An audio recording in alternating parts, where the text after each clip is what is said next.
এক দেশে ছিল এক দারিদ্র্যপীড়িত গ্রাম। সেই গ্রামের এক কোণে ছোট্ট একটি কুঁড়ে ঘরে বাস করত এক যুবতী মেয়ে, নাম তার রূপা। সে ছিল দয়ালু, সাহসী আর স্বপ্নবাজ। একদিন রূপা জঙ্গলের ধারে একটি অদ্ভুত আলো দেখতে পায়। সে সাহস করে এগিয়ে যায় এবং দেখে একটি বড় সাদা রাজহাঁস, যার পালক ঝলমল করছে। হাঁসটি হঠাৎ তার সামনে একটি সোনার ডিম পাড়ে। হাঁসটি কথা বলতে পারে। সে বলে, আমি রাজহাঁস, বহু বছর আগে আমাকে অভিশাপ দেওয়া হয়েছিল। কেবল একজন বিশুদ্ধ হৃদয়ের মানুষই আমাকে মুক্ত করতে পারে। তুমি সেই মানুষকে?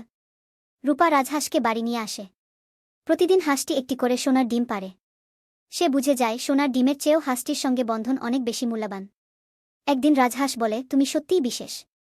এখন আমি মুক্ত। তারপর সে এক ঝলকে স্বর্ণালী আলো রূপান্তরিত হয়ে এক রাজকুমারে পরিণত হয়। রাজকুমার বলে, আমার উপর ছিল এক ডাইনির অভিশাপ। তুমি আমাকে মুক্ত করলে।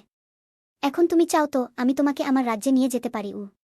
রূপা কিছুক্ষণ চুপ করে থাকে, তারপর বলে, আমি আমার গ্রামে থাকতে চাই, কিন্তু তোমার সঙ্গে বন্ধুত্ব রাখতে পারি। রূপা তার সোনার ডিম দিয়ে স্কুল, হাসপাতাল আর গরিবদের সাহায্য করে। সেই গ্রাম একদিন হয়ে ওঠে স্বপ্নের গ্রাম।